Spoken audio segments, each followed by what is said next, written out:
Hello guys. आज मैं 10वीं क्लास का पाठ मानव नेत्र और रंग बिरंगा संसार लेकर आया हूँ।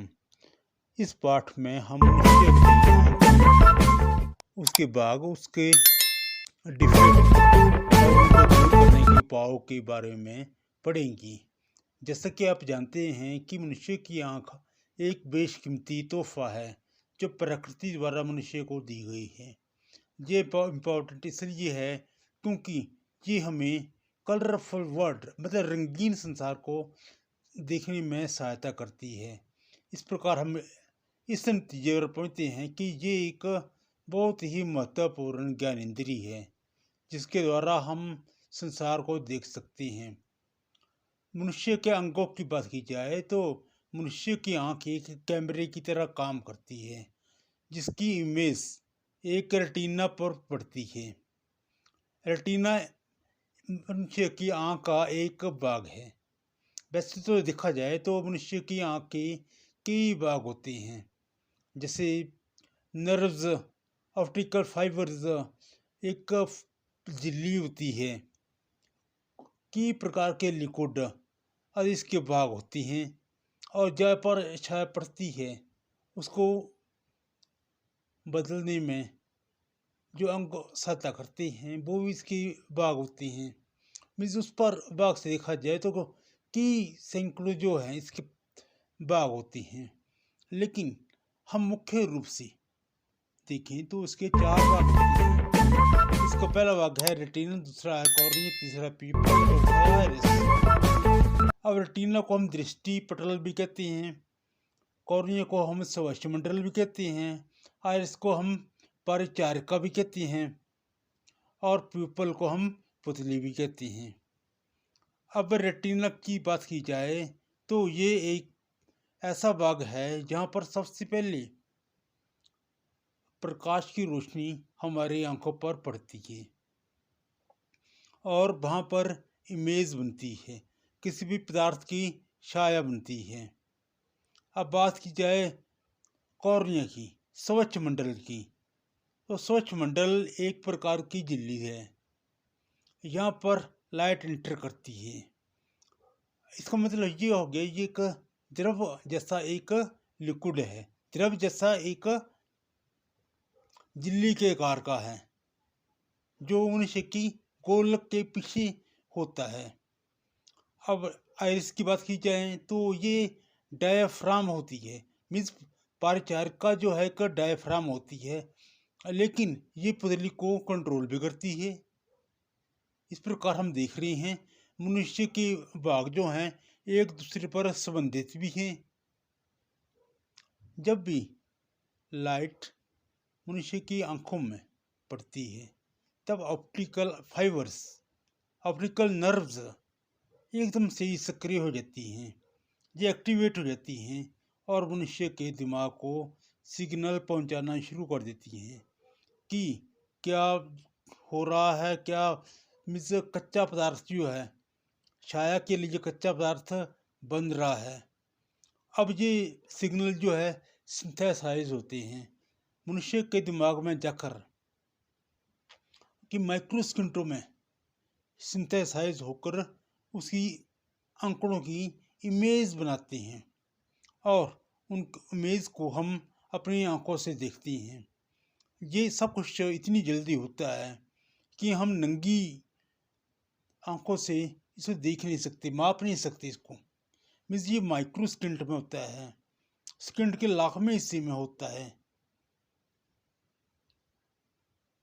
अब हम सवाल ये भी उठता है कि मनुष्य की आंख में अगर इमेज बनती है, सब कुछ होता है, इसके भाग भी होते हैं, मनुष्य के रंगीनियाँ भी होती हैं, आंखों में रंगीन चीज को भी देख सकता है, तो मनुष्य की एक आंख जो है जरूरी क्यों नहीं है, मनुष्य की दो आंखें क्यों होती हैं? तो उसके भी कारण हैं। तो इसका पहला कारण तो ये है कि इसकी हॉरिजॉन्टल साइड जो है, क्षैतिज साइड जो है, क्षैतिज वो बढ़ जाती है, दो आंखें होने से बढ़ जाती है। ऐसे एक आंख से क्षैतिज क्षमता जो है 150 डिग्री तक होती है, जबकि दो आंखों से ये 180 डिग्री की हो जाती है। अतः हम कह सकते हैं कि क्षैतिज एरिया जो है वो बढ़ जाता है और ज़्यादा से ज़्यादा एरिया जो है वो हम देख सकते हैं। तो इस लिहाज से देखा जाए तो दो आंखें महत्वपूर्ण हो गई। दूसरा पॉइंट ये है कि अगर आंख हमारी एक हो गई तो उस समय हम दो डायमेंशनल चीज़ों को देख सकते हैं, अर्थात लंबाई और चौड़ाई को ही देख सकते हैं, ऊंचाई को नहीं देख सकते, ऑब्जर्व नहीं कर सकते उसको। जबकि दो आंखें होने की वजह से हम लंबाई और चौड़ाई को तो देख ही सकते हैं, साथ ही साथ हम ऊंचाई को भी देख सकते हैं, मतलब 3 डायमेंशनल हो गई।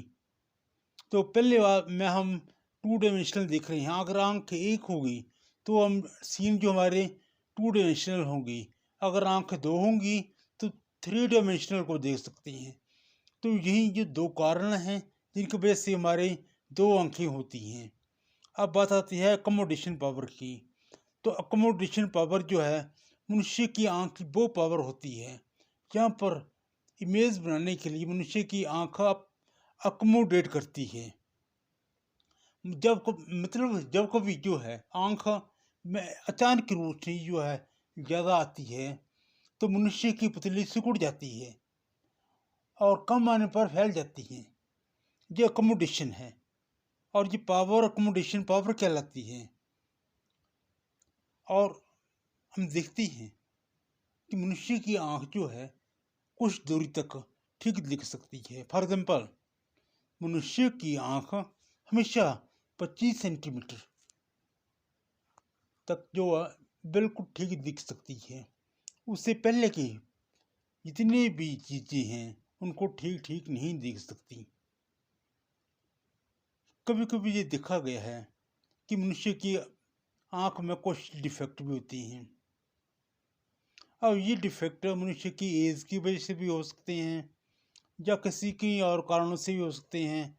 आजकल ये देखा गया है कई और कारणों से डिफेक्ट होना आम बात है, अर्थात एज के साथ तो ये डिफेक्ट होते ही होती हैं। लेकिन आजकल जो है रहन सहन खान पान इत्यादि की वजह से सैकड़ों कारणों की वजह से ये डिफेक्ट देखने में आ रहे हैं। अधिकतर ये डिफेक्ट रिफ्रैक्शन की वजह से होती हैं, अपवर्तन की वजह से होती हैं।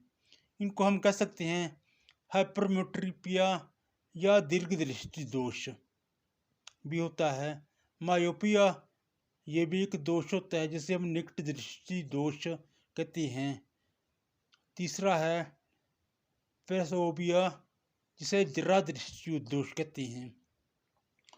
तो इन दोषों के बारे में डिटेल से बात करें तो हाइपरमेट्रोपिया या दूर की दृष्टि का दोष जो है, दीर्घ दृष्टि दोष जो फार साइटनेस, इस दोष में हमें कुछ ऑब्जेक्ट जो हैं जो दूर के हों वो क्लियर दिखती हैं, लेकिन जो चीज़ें नज़दीक की हों वो क्लियर नहीं दिखती।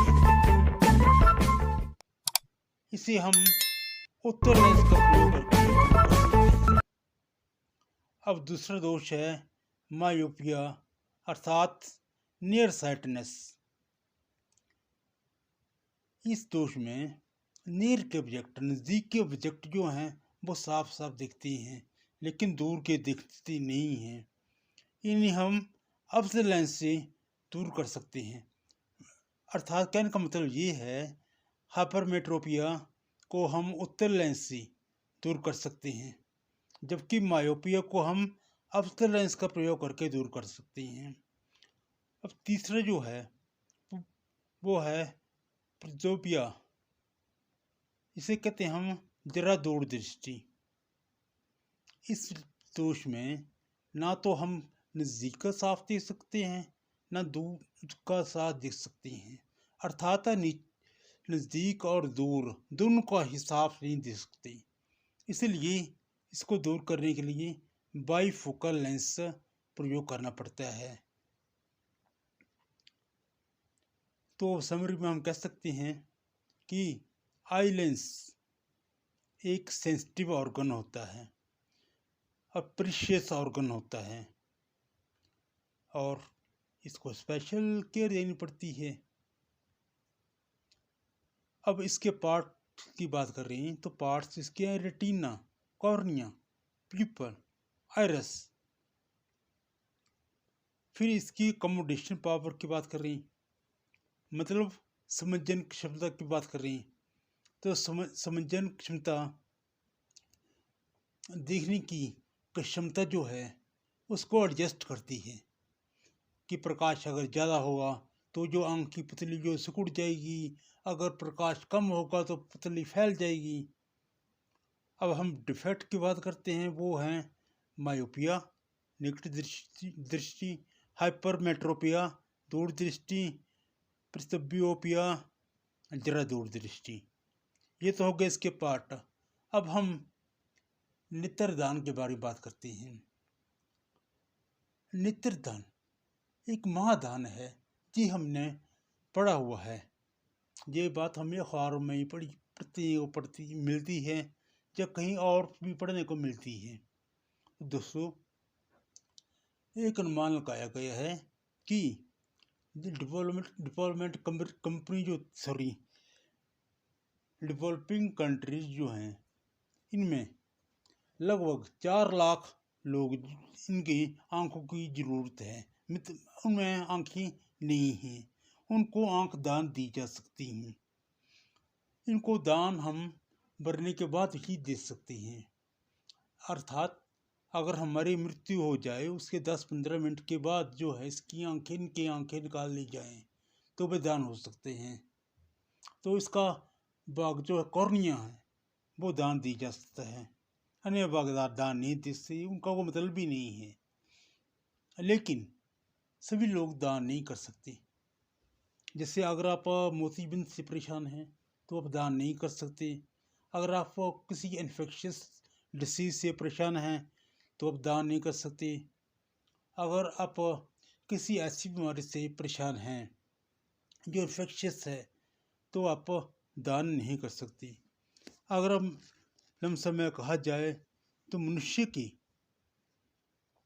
ऐसी क्षमता है कि वो अधिक से अधिक मात्रा में दूसरों को जीवन में रंगीन कलर्स भर दे। That's all.